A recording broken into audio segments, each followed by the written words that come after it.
All right. Good evening. Good evening.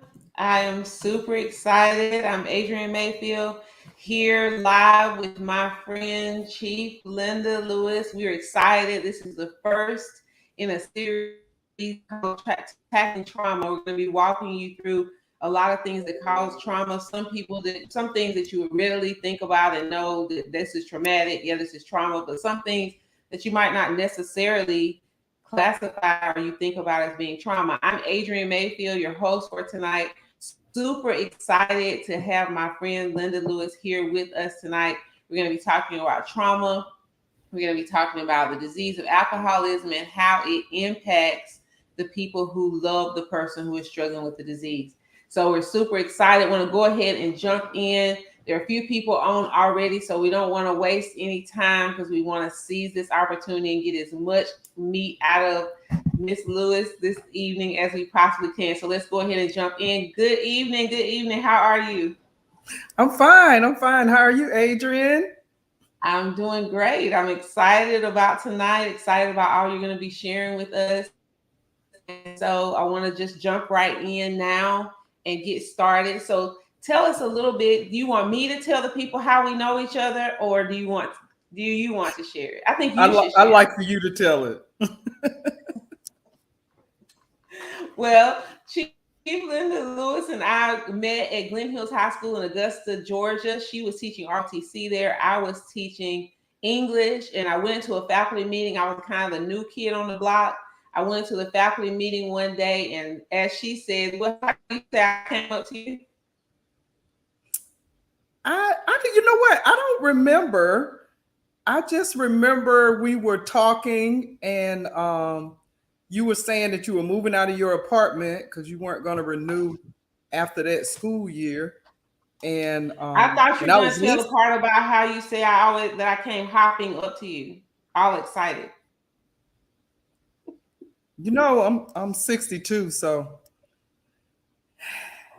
that's why I like for you to tell it. You're a little bit younger than I am. Your memory's a little bit better. Well, she always tells people that I came up super excited, and I was like, "Hi, I'm Adrienne," and she was like, "Okay," and Okay. but we became fast friends. We worked together. I ended up living with her for a period of time. She was nice enough to open up her home to me when my apartment lease ended, and I was looking for somewhere to stay. And so we became fast friends, and I consider her one of my dearest friends, like a sister more so than a friend.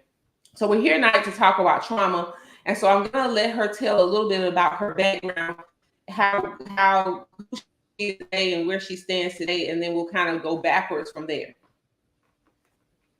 Okay, so as Adrian said, we met. I guess we've been friends now about 22 years. This summer it'll be 22 years, and she's been with me through some serious trials and tribulations. So I just want to do a public service announcement, and I just want to say to anybody that's on here that if you need counseling, do not hesitate to go and see a therapist. That's one of the issues that Black people have, is that we don't want to go talk. When you go to see a therapist, you really are having an appointment with yourself. And if you have a good therapist and a good counselor, they're going to give you some insight into who you are and why you are living the way that you're living, and some better ways to go through life. So that's my purpose service announcement. So I did 20 years in the Navy, and then I taught NJROTC for 15 years, and I retired last year from federal government. I did 7 years. So I'm totally retired. My interaction or my interaction with alcoholism started when I remember I was about 7. So I was raised by my great grandfather, and he was an alcoholic and he was a minister. Um, and I remember I used to have to go and get him. He would be drunk. He would go to liquor houses, is what we call them, the shot house, and he would go there and get him some liquor, and then he would drink, and then he would fall down in the ditch. And I was about 7 or 8, and I would have to go get him out of the ditch. Somebody might say, "Well, Linda Chalmers, Reverend Chalmers over in the ditch. Better go get him." And so I would go and get him, helping. I'm 7 or 8 years old, so I'm just a little girl. My grandfather's probably about almost 6 feet tall. So I'm struggling trying to get him to the house and get him up the steps and get him into the house. So that's how my journey with alcoholism began. Um, and for me, that wasn't traumatic. That's just what I had to do. Um, when you're a child of an alcoholic, there's a lot of embarrassment. I remember I was a member of, we used to call it the Fine Arts Club. So I'm trying to get into this little club. And so you had meetings at various members' house. So we had a meeting at my house, and my grandfather came in. And so I think we were probably about 11-year-olds, little girls. And our advisor, she was there. And he came in and he was like, "Who are all these MFs in my GD house?" Girl, if the earth had opened up, I would have climbed down in it. So like the air was just sucked out of the room. Like all the little girls, they're looking at him, and then they're looking at me, and the advisor, she really looking at him because, as I said, he's a minister. So I don't think she had ever seen him like that. So she was like, "Well, I think we better just close out the meeting." So we closed out the meeting, and I guess so. I stopped. I'm sorry. Go I was ahead. saying, I guess so. And you said that she said she wanted to close out the meeting. I was like, "Please close it out." And so needless to say, I did not stay in the Fine Arts Club after that because I was so embarrassed. And he used to, as I said, he was a minister, and his deacons at the church, it was a little country church, and they used to bring him moonshine. And so they enabled him to be an alcoholic. My grandmother and I used to have to try to get him sober so he could get up on Sunday, so he could get in the pulpit and preach on Sunday morning. So had a whole bunch of mints and, trying to get the alcohol off his breath, and he'd be up there preaching and kind of holding on to the podium. Now I know he probably was holding on that podium because he was still drunk.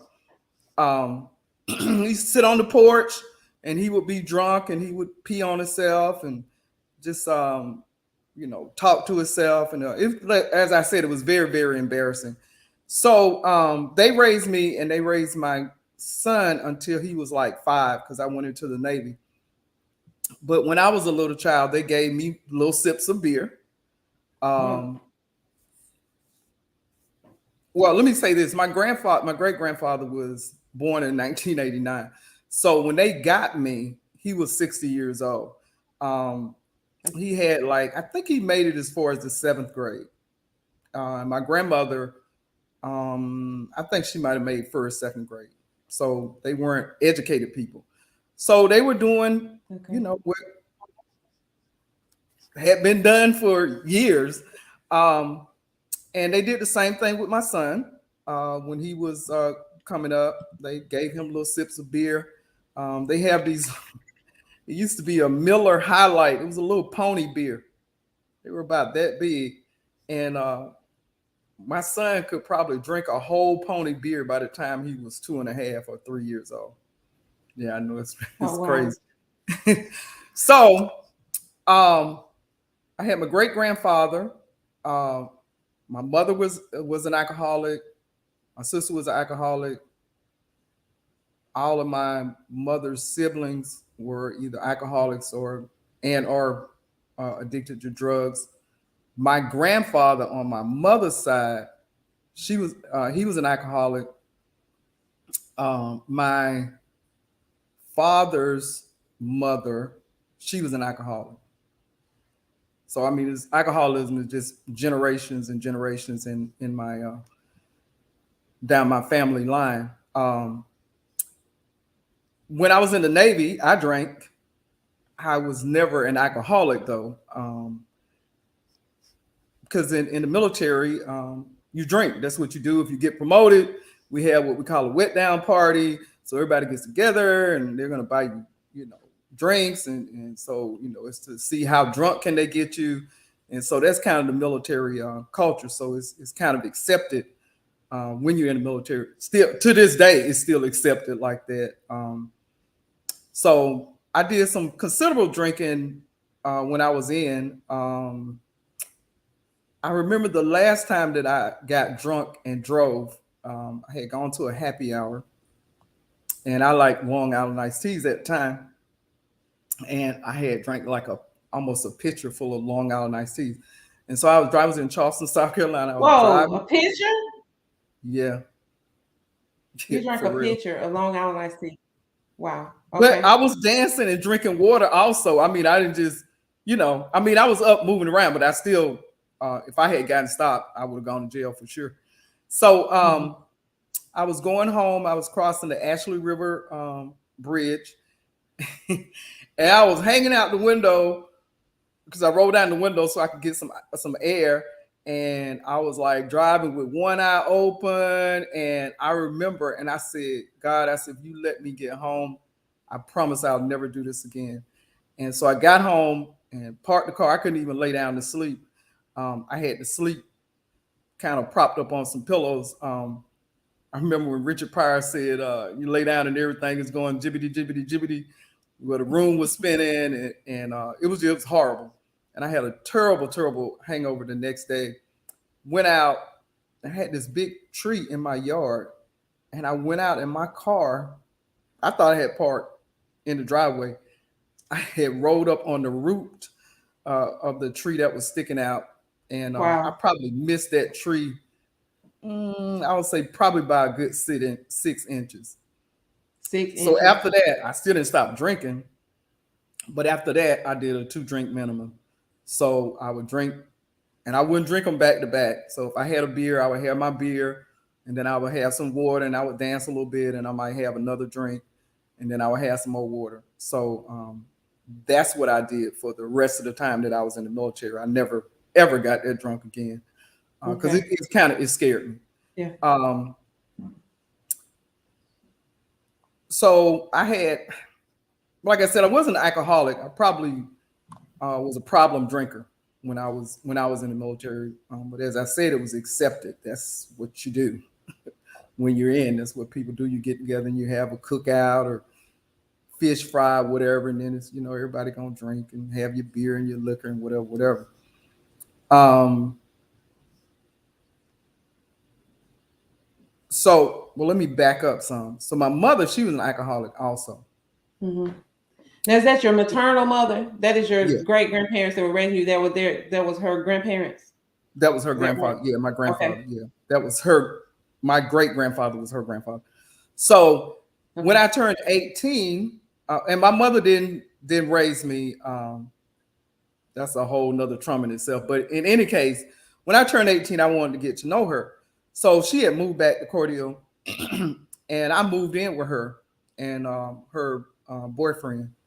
And I think it lasted about a year, and it was horrible. I mean, mm, she probably could drink seriously a gallon of liquor in a couple of days. Like she Wow. drank. It was really really bad, and she was a mean drunk. Um, she would fight. So how did? So you said that you had been raised by your great grandparents, but when you were 18, you were like, "Hey, I want to get to know her. I want to get closer to her and spend time with her." So you move in with her, and now she Mhm. has this same problem with alcoholism that your great grandfather had. So what did you? How did you deal with it? What was that like? Well, it was like I said, it was just horrible. You couldn't give her any money. Like I was paying, I was working. I don't know if you ever heard of the CETA program Mm. back in the day. Well, anyway, it was a government program to help underprivileged youth get jobs. So I had a job working as a social worker's assistant, and I worked part time at Pizza Hut at night as a waitress. So I always had money. Um, my tip money I would keep. Oh, I'm sorry. How do I get rid of this? Hmm. Okay, I'm sorry. I would keep my tip money in this bag, Crown Royal. They used to be these purple bags. So I had a big Crown Royal. My Crown parents Royal had is one of those purple, okay. Yeah. purple. So I kept all of my tip money in that, and so she started going in there stealing money out of there. Like at first it was a little bit, then it was a lot of money. I gave her the money to pay like the water bill. She didn't pay the water bill, so our water got turned off. The lights never got turned off, but the water got turned off. And so her boyfriend and I, we were like, late, why is the water turned off? And so she was like, I don't know why the GD water turned off. I don't know why them damn white people turn this water off. And so we like, so I called down there and it was like, well, Miss Clark hadn't paid the water bill in 3 months. So what she was doing, we lived upstairs. Yeah. So she hadn't just missed it in months. Right, months. It was like three, and the water bill was only probably like $15. Okay. Right. So she just wouldn't pay it. I would give her the money to pay it. She just wouldn't pay it. She'd go buy alcohol with it. So we lived up about 17 flights of stairs. So she was going down, stealing water from the neighbors. She would go down, they had a fire, so that's how she'd go down and get water, come up and cook, and so finally, like I said, after 3 months, they just cut the water off, and then that's when we knew, okay, this is going on. Then she was stealing money out of the little tip money that I had, and so when I confronted her about it, she cussed me all the way out. Told me I was telling the GD lie, and she didn't steal my the money, and da. So I said, okay. So I bought a lock, and I put it on the door. Wrong thing to do. She kicked the door frame in. Oh, wow. I'm telling you, she was crazy. She kicked the door frame and she was like, you don't put no lock on my GD door and da. And so I was like, okay. So the straw that this was like it. Well, let me back up a little bit. So one day her and her boyfriend, they got into it. So she was drunk. He wasn't. He was alcoholic also, but he was real nice though. He was real sweet. And he would be like, well, I ain't take your money, Linda, because if I want some money, I'd be like, daughter, can you give me $5 so I can get me something to drink? And he would, and I would give it to him. And he was working in the field, and both of them working in fields actually. And so when he get paid, he'd give him a little money back. So they got into a fight because he came home. He had been out working in the field all day. He came home and he asked her what was for dinner. And so she said, B, boil some water. Uh-oh. So he wasn't here, and he was like, oh no, I've been out working this field all day. I'm tired. And it was cold in the wintertime because he was working picking up pecans after the pecan picker, the automatic picker goes through. Then you go through and there's still pecans falling. So people go through and they call it scrapping pecans. So you go through and you pick those. And you're not making a lot of money. So they got into it. So he was getting the better of her. He had her down on the floor. I'm just standing there like, oh my God, this is crazy. I've never been around nothing like this. So she took a hammer and she hit him in the temple and kind of knocked him out. By this time, I made it to the door because I'm like, this is going to be a murder scene. I don't want to be nowhere around this. Then she took the hammer and she hit him in the mouth and knocked his 2 front teeth out. But when she did that, I was gone. I lit out down the stairs. I was like, yep, time for me to go. And so he came over to my Aunt Sarah's house and mouth bleeding. And my Aunt Sarah was like, Talk Peter, what the hell happened to you? And he was like, hitting in the mouth because he done 2 teeth gone. So he kind of talking through those. And she said, well, you shouldn't take that off of her. Hard as you work and how she up there drunk, blah, blah, blah. So she egged him on, and he went back up the steps. She was like, "You ought to go up there and beat her butt." So he go up the steps, and when she opened the door, he punched her in the mouth. I was down at the bottom of the steps, and I'm going. I said, "Oh God, this is this is crazy. I've never been around anything like this in my life." So then one day, I had a sewing machine, and my friend Priscilla, me and her used to sew together. We make clothes, and so I had left to go over to my aunt Sarah's house, and Priscilla was up there using my sewing machine. Well, Lake came home and cussed her out and told her to get out of her house. You know, who are you? And she was like, "Well, Miss Lake, I'll give you some money for electric. You are here using my electricity, blah, blah, blah, blah, blah." So I came up, Priscilla was coming down the stairs, and she was really upset, and she explained to me what had happened. So I went up there and I was like, "Why did you do that?" And she was like, "This is my GD house, you know, my blah, blah, blah, electricity, and blah, da, da, da, da." And I said, "Okay." And then she said, "I want you to get the F out of my house." I said, "Okay." I said, "Well, I'm going to leave." I said, "Give me a couple of hours to get somebody with a truck, and I'll find somewhere to go." And so she was like, "Nah, you getting your out of here now." So she took the sewing machine. I'm standing in the door. Remember, this is up 17 flights of stairs. So I'm standing in the door, and she was trying to throw my sewing machine down the steps. And I was like, "Late, don't do that. Just, I'm gonna leave." And she was like, "No, I want you out of here now." Da da da da da. I was like, "Okay."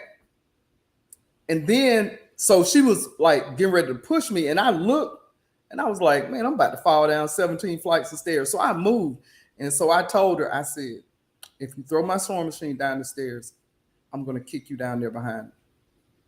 And I just moved, and I was like, "I'm gonna leave your house. You know, you don't have to just act a fool. Why are you acting crazy like this?"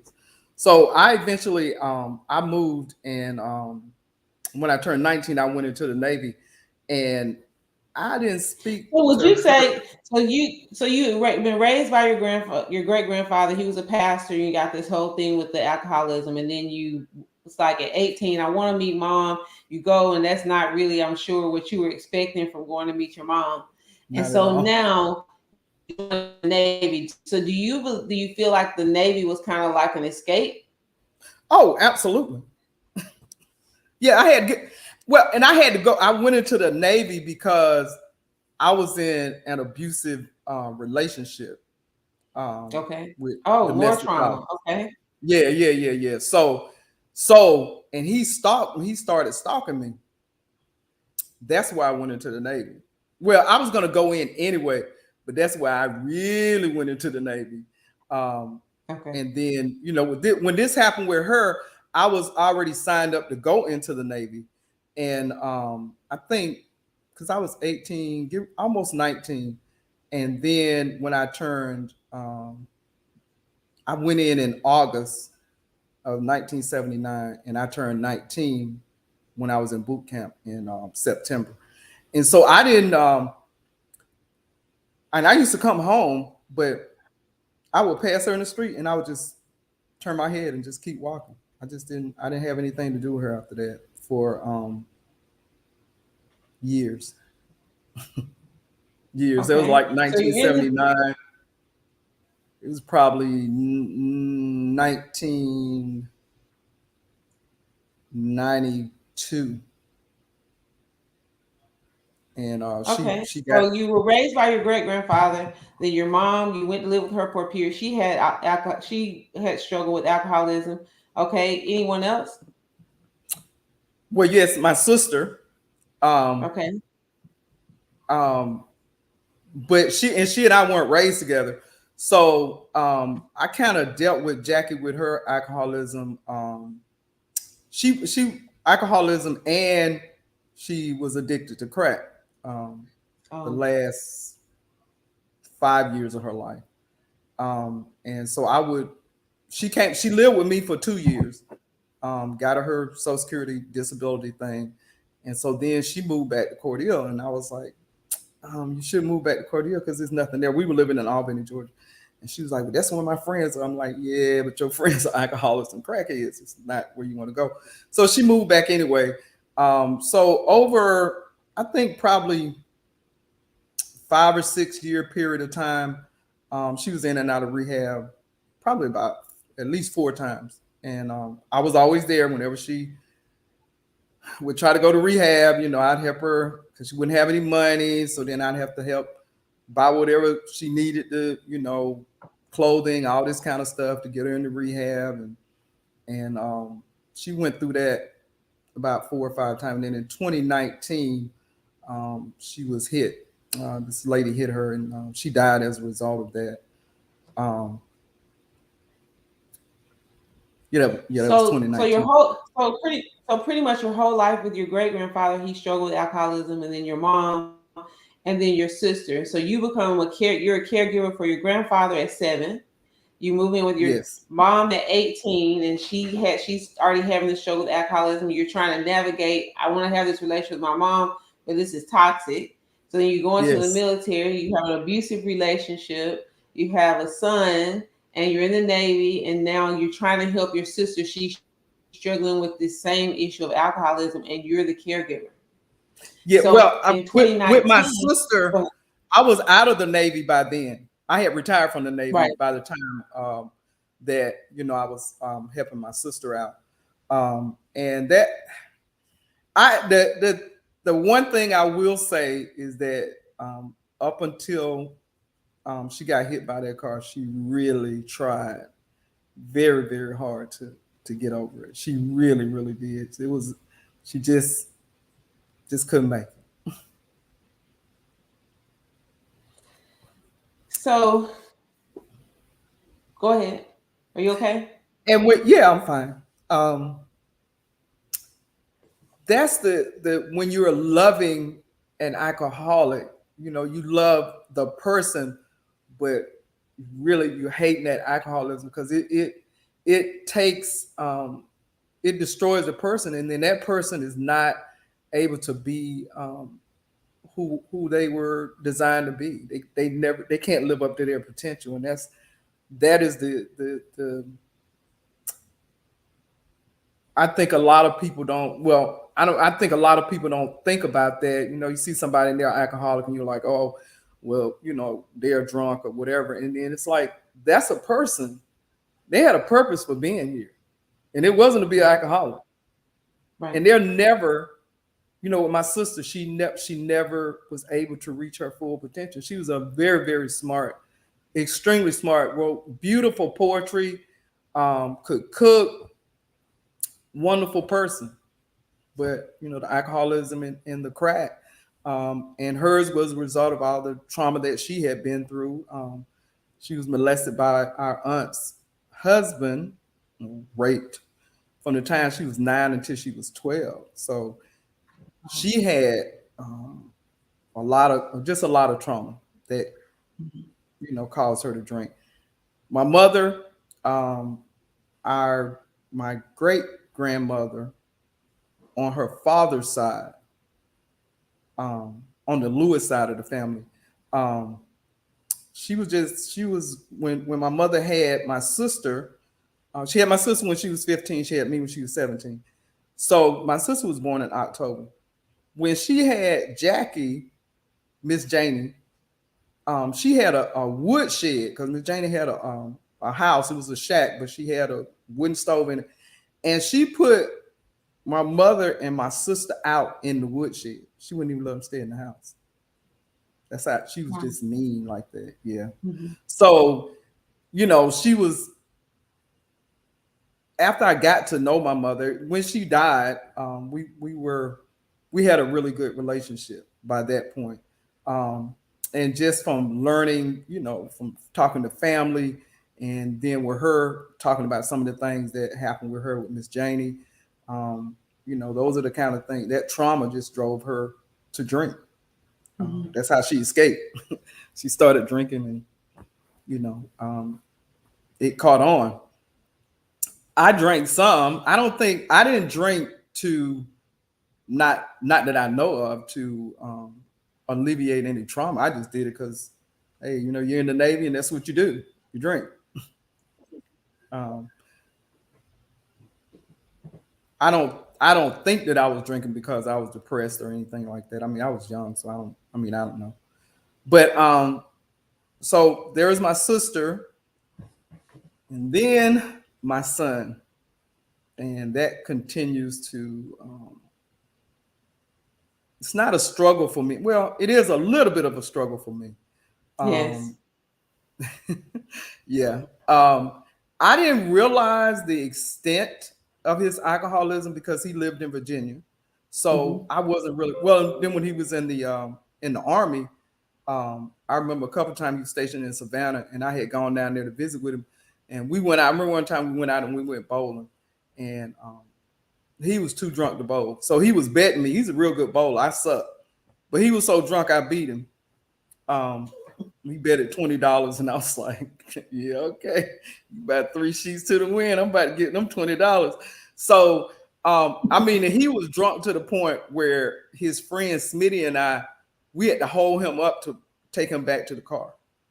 And over the course of his life, he has had 6 DUIs Wow. and multiple motorcycle accidents, riding a motorcycle at 100, 120 miles an hour drunk. Um, One time he had an accident. He was telling me, um, I don't think he was drunk, but he's always drinking. So he had been drinking, and this lady, um, kind of clipped him, and he lost control over the motorcycle. And so he said when he came to himself, he was on the interstate, and when he came to himself, this man was praying, was beside Mm. him, he was asking the Lord to spare his life. And he said, and I kind of was conscious, and this guy was praying over me, and he was saying, just hold on, son, you're gonna be all right. He said, and then I lost consciousness again. And he was like, when he came back to himself again, he was in the emergency room. So I dealt with it, but it was at a distance. Mm-hmm. And then in 2015, he came to Alabama to live with me, and I call him my husband, my ex-husband. Um, and that's when I really knew the extent of it. He came, and I remember Gil had a um, jar, a bottle of Kraken rum, because he used to make these rum cakes every year at Christmas time. So he had the Kraken rum, and it was like it was at least I think it was more than it was probably like a half a gallon of this rum, because Gil was gonna make about 5 or 6 cakes. So Tony didn't have any money, and so the rum was under the sink. He didn't drink it. I wasn't gonna drink because I didn't even like that kind of rum. So it was under there, and I think he was there like maybe 2 weeks. And Gil was getting all his ingredients together, getting ready to make these cakes, and went under the sink to get the rum. Gone. The bottle was empty. Um, and so, we asked Tony, did he drink it? He's like, I didn't drink it. Why would I drink it? And we were like, well, I don't know, it just didn't evaporate. So that was kind of the first inkling. I was like, okay, he really has a problem. Um, and then it just escalated. He was in the hospital once for 35 days, and he was on a ventilator for 13 of those days. So he had acute Wow. pancreatitis, and he had sepsis. So that means he had a Wow. bacterial infection all throughout his body. And the emergency room doctor, when we got him to the ER, he was like, he he said, I'm doing everything I can to stabilize him. He said, I'm really surprised that he's still alive. That's how bad off he was. Um, so he came out of that, and he couldn't live by himself anymore. So I had to bring him to my house. And so when I brought him there, I said, well, look, what do you want to do? I said, if you want to go to rehab, we'll find a rehab for you to go to. So of course he said, yeah, but he wasn't going because he wanted to go. He was going because I wanted him to go. And I remember, You want? um, Yeah. huh? So when he went into the hospital, I went to Al-Anon, and Al-Anon is the sister of AA. So Okay. AA is for the alcoholics, and then Al-Anon is for the family, friends, and close. So they call the person, the alcoholic that's in your family or your friend, they call that your qualifier. So when he went into the hospital and he was in there for those 35 days, I went to Al-Anon. Well, that was the second time I had gone. I went when he first came to live with us, and it was a police officer in there, and he was saying that his son was an alcoholic, and he said he was on patrol, and he was just doing his patrol. He said, and he saw somebody climbing into a dumpster, and so he said he drove up and he shone the light on it, and it was his son. And I was like, I said, what did you do? He said, I drove off. And I was like, what? He said, yeah. He said, I drove off. He said, because there's nothing I could do for him. And so he said, if you're not ready to do that, then you're not ready. You still going to enable that person because you're not ready. And So that's the question I was gonna ask. So I was gonna say, in all this caregiving, so your great grandfather, you said, was a pastor, and the people at the church knew that he had this drinking problem, but nobody's really helping him until it becomes escalates to such a situation where he's like drunk, he's preaching. And so you're taking care of these people. So let's shift. So we talked about your great grandfather, we talked about your mom, we talked about your sister, we talked about your son, which that's still going on now. So let's shift and talk about you, because that's what we want to talk about. Is what is it like for you? You told us about some of your experiences. Was there a moment where you kind of had this like epiphany of, this is really affecting me? And how do you decide what that balance is between helping and enabling? well, for me, like I said, the first time I went, that was when the police officer was talking about his son, and I was like, I'm not ready to be here. I knew I wasn't ready to be there. So I didn't go. When I went back the second time, that's when he was in the hospital. And so I went back and I said, I said, I can't keep doing this. And that's how most people, when they come into Al-Anon, they're just like, I'm done. I can't. I said, I need somebody to help me. I can't keep doing this. I'm watching my son commit slow suicide, and that's what. And I when I got ready to move from Daphne up here, I went to my group that I was meeting with, and I thanked everybody for just because they saved my life.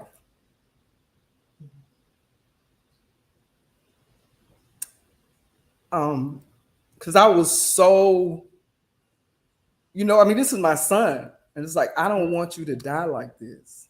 Right. You're all I got. That's it. Right. And but going to Al-Anon helped me to see that they say in Al-Anon, we say you didn't cause it, can't control it, and you can't cure it. Once you realize those three things, and it's an in and out cycle, realizing it. So I never thought that I caused his alcoholism. I did think I could control it. And so people, family members and friends, they will try to control it. Like my brother, he told my son after he came out of rehab, he was like, he said, nephew, I got a truck for you. He said, if you get sober and stay sober for a year, I'll give you the truck. So I told my brother, I said, well, you might as well get that truck to me because that ain't finna happen. And so a lot of times family members, they'll put out and friends, they'll put out these little carrots, because you're trying to control, the drinking. Some when you're in Al-Anon, you hear about the various families and friends and the things that they're doing with the alcoholics. So one person, the parent might be, well, I'm going to let him drink in the house because I don't want him out in the street drinking. So they supply the alcohol with the rationale that at least I know that he or she is here and they're safe. Well, they're not safe because they're still killing themselves. So for me, that's what going to Al-Anon did. Well, the first epiphany came when after my sister died, and I went to my counselor, and I was talking to her, and she was like, and I was angry, but I didn't know that I was that angry. And so we was talking about my sister, and I said, I said, I'm just mad. I said, I'm really mad. I'm very disappointed. So she was like, let's unpack that, Linda. I was like, okay. Woo! 45 minutes later, then I realized how when I unpacked all of that I was angry at my grandfather for, and she made me realize that. She said, at 7, he had no right to have you do that at 7. You were 7. You're a kid. You're supposed to, because she said, well, what would you do after you got him out of the ditch and got him in the house? I said, I'll go back out and play with my friends. And she was like, that wasn't fair to you. And then she helped me to see that was ingrained in me from 7 to take care of people. Right. And so that was the first realization. And then when I was talking to her about my sister, I said, I'm just really pissed because she and I were just getting a relationship. We had gone on one road trip together, but she liked to travel. I said, and all of these things, I'll never be able to do that with her, ever, because she's dead. She's gone. Same thing, with my mother. I was like, well, she's dead. So then the other epiphany came. That was getting me ready to actually be ready to let go. And so when I went to Al-Anon, it's a process. They have a 12, like AA has their 12 steps, and Al-Anon has the same 12 steps. And the first step is that you realize that you weren't in control of nothing when it came to dealing with, your qualifier. That took a long time, because then you just realize, hey, I can't do anything. And so And you have I to. was gonna say that, like that. I was gonna say when you said that, that kind of resonated with me, because I think anytime you love somebody who has an issue or an addiction, whether it's drugs, whether it's food, whether it's alcohol, sex, whatever it is, you loving that person, and just the human nature is to try to be in control. So do I need to help them? Do I need to not help them? Is it me? Is it them? Do I need to give them this, give them that, offer them this, offer them that? It's just all of those are just our attempts to try to stabilize it, because it just Yes. the unknown causes this instability that makes you like, I just need some stability. How can I just make this be okay and make it not go up and down and up and down? And so I think that's one of the biggest things that, when you love someone who's addicted, who has any form of addiction, is just being able to come to that knowing, like you said, of I can't control this. This is bigger than me. And so as long as I try to see if I can manipulate and change it and tweak it and offer things, it doesn't really get to the root of the problem. Yes. And so you have to, I'm a believer, and so you have to let go, and you have to let God have control of that. Mm-hmm. In AA and in Al-Anon, they, call it a higher power, because you got people that are Christian, but you got some people atheists, whatever. So it teaches you that, or it helps you to realize that you are going to have to call on something outside of yourself, Right. because you're not going to be able to do it. Right.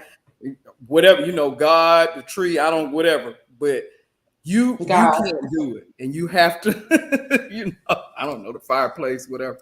Yeah, because it's bigger than you. It's bigger than the person, and you're going through it. Like you're saying, you finally came to the realization that I'm going through this too. It's almost like you're an alcoholic. Yes. You're dealing with, when somebody lives with you, you're dealing with all the effects of it. I mean, you're dealing with it. And so realizing that this is bigger than me, I'm going to have to lean on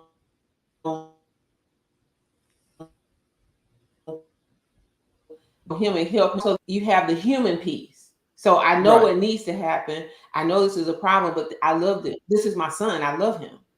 Like, so how do I navigate the logical reasonableness of the emotional piece of this is my son? And so if you don't rely on something bigger than yourself, you'll get caught up in the emotionalism. And that's how a lot of people, I had a friend in my hometown whose mom was addicted to crack cocaine. And he actually was a drug dealer. He had started selling drugs. And so he was like, sometimes I give my mom crack. And I'm like, you give your mom crack? Like, what? Yeah. He said, well, it's the lesser two evils. She's going to get the crack. She's an addict. She's got to have it. I don't want her on the streets having to do what she has to do from these guys to get it. So I just give it to her because she got to have it. And I just Right. thought, like, it was just heartbreaking to think about he was having to make that decision. She's an addict. She's going to use this drug. So if I don't give it to her, she's going to have to do strange things for people to get the drug. So I'm just going to be her supplier. And so it's just really tough. And I mean, that's why I want you to come on tonight and share, because I know a lot of people struggle with alcoholism. I know as an attorney, alcoholism is a big thing. They have a lot of programs and systems in place, the lawyers assistance program with counseling, just because people struggle with, substance abuse, because there's that, it's the, like you said, in the military, there's this culture around meetings, around socials, around environments, parties, there's always alcohol. And so it gets people, and it's a very intense profession. It's highly competitive. So a lot of people get into it in law school. And then when they become attorneys, it's just anywhere you go where there's a social event, It's a drink. Yeah. always people are chugging it up. And so Yeah. being able to, have boundaries around that and know what works for you and what doesn't work for you is just important. And so that's why I felt it's so important to have you come on. And so let's talk about where you are right now. Let's talk about some steps that people can make to kind of realization. You talked about getting counseling, talked about getting therapy, you talked about finding a support group. Are there one or two other things that you found that really helped you be able to position yourself in a place to be healthier now for you? Well, I think for me, the big thing I had to come to the realization, I cannot control this. I can't, because by nature, I like to control stuff. It's just, because then if I control it, then it's not going to go crazy. Mm-hmm. When you living with an alcoholic, you try to control as much as you can. So just, I remember one time you and I were talking. I think this was after he had gotten out of the hospital, and you asked me, was I ready to accept that he might die from this? And that was the big thing. I had to, because alcoholics do die of alcohol, and right now, every organ in my son's body is destroyed by alcohol, has been destroyed by alcohol. So unless he stops, but then alcoholics can live to be 100 years old. Alcohol kind of preserves their organs. I'll be dead and gone, and he'll still be. And I think that's the other thing too. When I thought about my son, I said, you know what? I can stress myself out, and I'm dead and gone, and he's still gonna be drinking. Yeah, he's not gonna stop. He told my brother, I'm not gonna stop drinking even for my kid. I ain't stopping drinking for nobody. And I had to realize, I said, you know what? I can't. He's charting his own course, and you have to be able to let people live the life that they're choosing. Yeah. And that is so hard. It's so hard. Yeah. It is hard. And I've told him, I said, and he and I've discussed it. I said, if you keep drinking, you're either gonna end up dead or you're gonna end up in a nursing home, because right now he's got nerve damage on his feet. I said, it's gonna get to be where you're not gonna be able to feel your feet. You're gonna be in a wheelchair. And then, invariably, and I told him, I said, look, if you get down to that point, you can't come and stay with me. I'll visit you at the nursing home, but you will not come and stay with me, because I'm like, I'm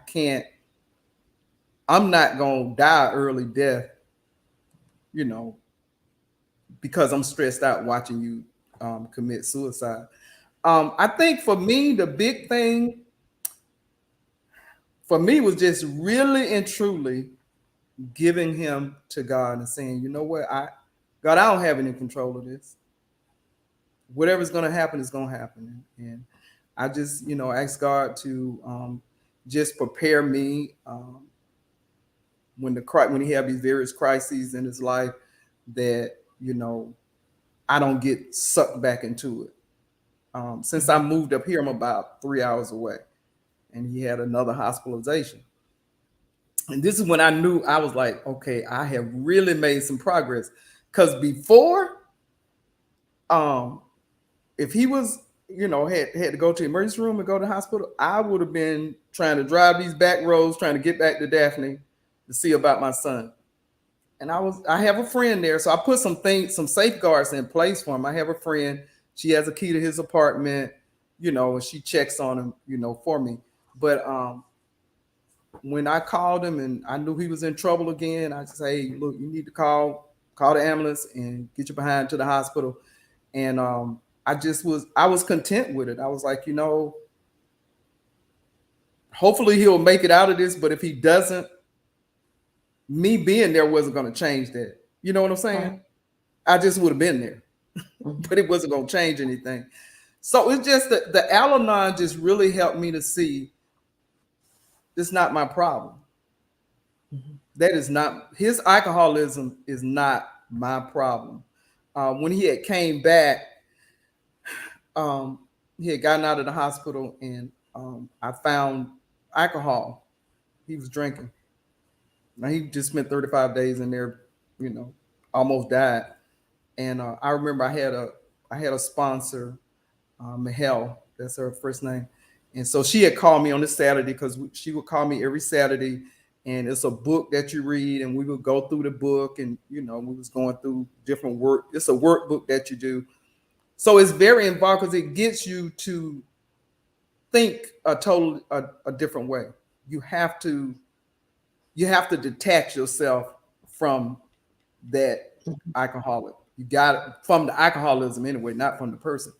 And so she's like, how you doing this morning? I said, I ain't doing too good. I said, and I was telling I had found this beer, and I'm telling you, I cussed him out so much.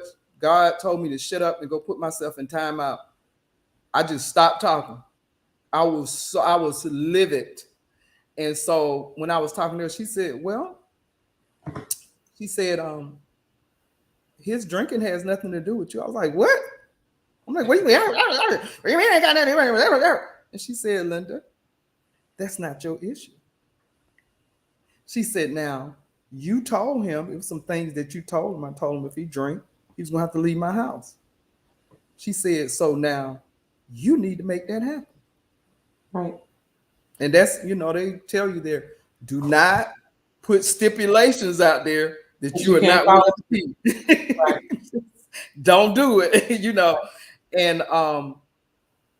And so she said, so, just go take a walk and just calm down. And she said, and then you just calmly tell him, okay, we need to find you somewhere for you to live, because you already knew. I told you can't drink here, and you violated, and so now you got to go.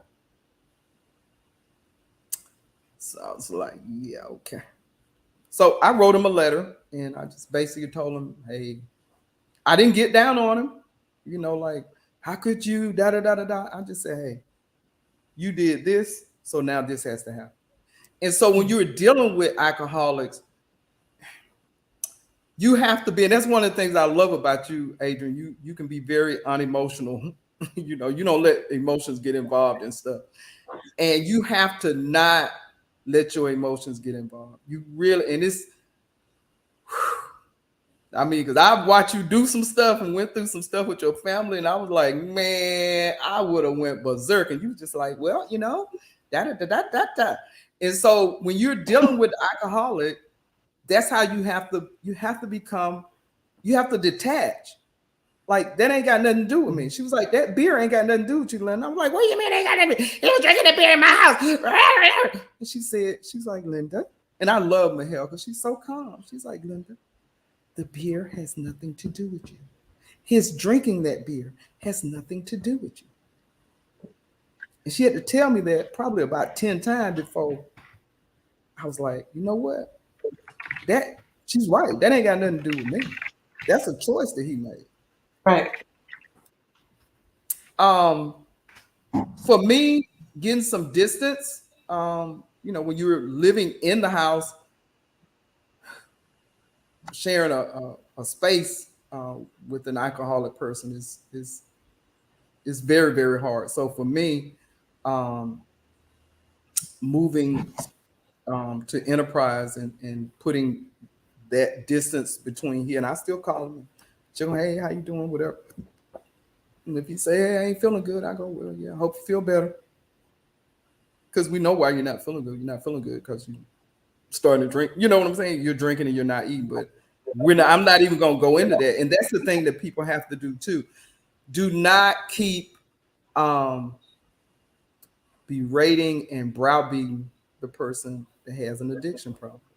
It doesn't help them.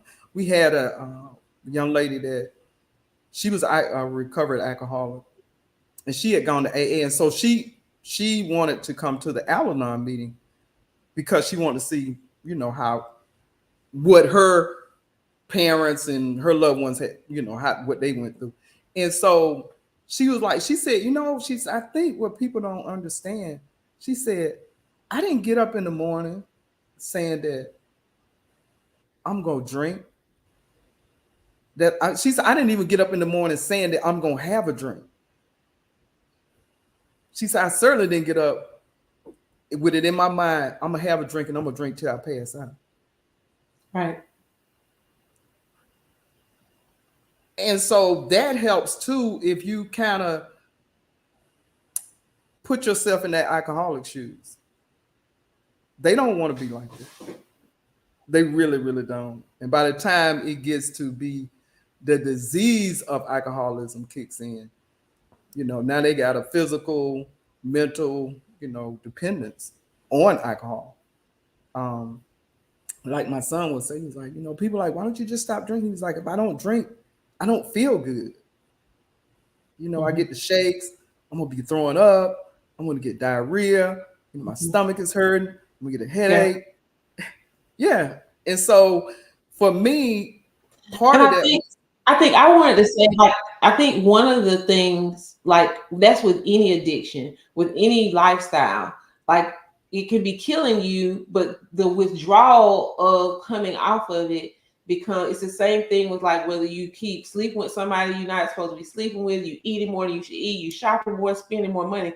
Sometimes the pain of it, and that's what happens with trauma, is a lot of the times the trauma is repressed because the pain of dealing with the trauma, the pain of of reliving and recalling the pain of what happened is just so difficult that people use these things, these people, these substances to try to quiet those. And so I think that's one of the biggest things, about it is just understanding that on the other side of the pain, on the other side of the withdrawal, there is a better life, but you got to go through that tough period. And that can be very difficult for any of us when you've gotten into a behavior that is not good for you. Sometimes it just seems easier to stay in it because we get creatures of habit, even though it's killing us. I remember seeing this snake who was holding a saw, who was holding a saw. So you could see the saw, it was a python, so it had gripped the saw. Well, the snake's bleeding, but it won't release the saw because it's got it now and it wants to eat it. It's its nature to grip onto the saw, but that saw is literally killing you. And so that's one of the challenges, I think, that's one of the biggest challenges is just recognizing that those things that are killing us, choking the life out of us, we got to release them and let them go so that we can be free, so that we can be whole. And so I think we have about 3 more minutes to share. So is there anything else that you wanted to share about your story or some advice? How can people find you on social media if they want to reach you and tell you how inspired they were or get some advice from you or talk to you about, what you shared tonight? How can they reach you? Well, I just have my little Facebook page for right now. I'm working on some things, but I just have my Facebook page. Okay. My email account is they can reach me at Lewis, Lewis 31015 at gmail.com. So that's my email account. And, if they want to reach out to me there, and we can start a discussion. Say your email again. Say the email again. Lewis, Lewis. That's my last name. 31015 at gmail.com. Okay. And I would be happy to listen, and just kind of be a support for somebody that really is wanting to be free of this, and is ready to put that distance. I'm gonna be honest now. I'm willing to talk to people, but I don't have a lot of patience for people that want to go round and around that mulberry bush. I just don't. I mean, you just gotta be ready to do it, and I don't have a problem sharing with people, how I came out of that. For me, Alumni was an absolute lifesaver.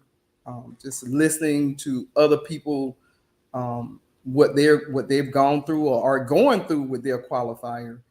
One guy was sharing that his son was off drugs for a couple of years, and then for some reason he got back on them. Wife went over to the house. He was dead. He overdosed, and he had been in there 3 or 4 days. And after that, his wife, who had never drank in her life, became an alcoholic. Mm-hmm. And so when you hear that, it gives you inspiration to know that if they can do it, I can do it too. And that's the whole purpose of, the support group. And then, just knowing that it's got to be something outside of yourself that's going to help you to, for me, praying about it, having prayer warriors like you. And I probably got, when he was in the hospital, I bet you I had 1,500 people praying all in Africa, everywhere, because I just spread it out. But, just that covering of people praying, and for me and for him.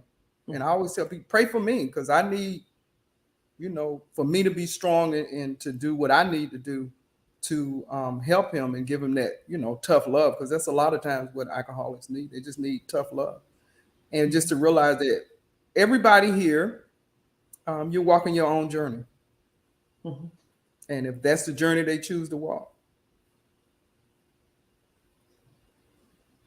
nothing you can do about it. I mean, honestly. You have to respect people's right to make choices, but we cover and intercede for them and pray for them to have an interception with the power of God and have a relationship with Jesus Christ. Of course, I'm a believer in Jesus Christ, so that's always my go-to for any and everything that I go through. But I wanted to say that, like I was saying earlier, whether it's alcoholism, drugs, food, sex, whatever, shopping, whatever bondage, the remedy for that bind, God has created us, like you said earlier, with a purpose. And he doesn't want or desire any of us to live under the bondage and yoke of the enemy. And that's what it is. And so, if someone is told, if you drink again, you're going to die, and they leave that hospital and drink, there's something outside of that person driving and controlling and reinforcing these negative behaviors. And so, we got to look at that and honestly evaluate that, and just be grateful and thankful, and just encourage people and point them to Jesus. Jesus is still the Savior of the world. Jesus is still the one who desires to help us deal with all the ills and challenges that we have.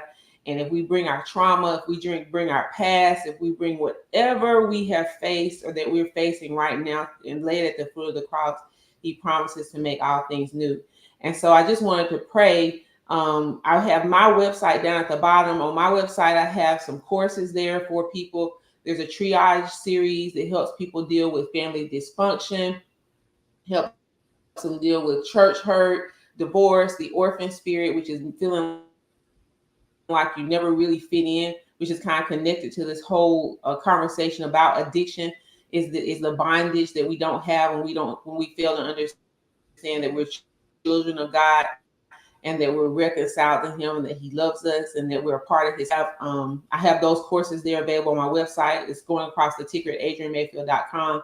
And so I just want to take this opportunity to thank you so much for coming, your transparency, your story, sharing it with us. I know it's blessed people. I've been seeing the comments have been going off over here. People just thanking you for sharing your story and for letting them know that there is freedom, there is light, and there is peace and grace on the other side of walking people through alcoholism. So let's pray and then we'll close out.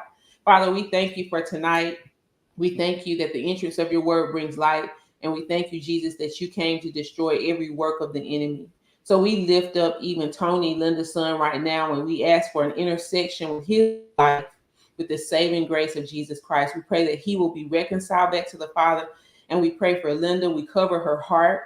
We cover her purpose, her testimony. And we decree that this testimony shall go out into all the world and that people will be touched, they will be healed, they'll be set free, and that they will find the freedom and liberty that's available through Jesus Christ.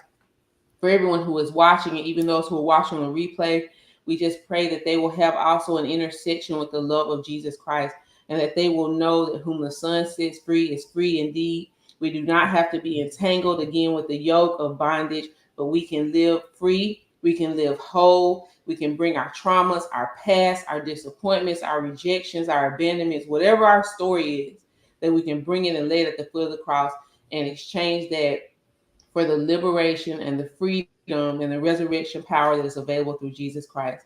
So thank you for this opportunity. I bless everyone who's watching and those who are watching on replay.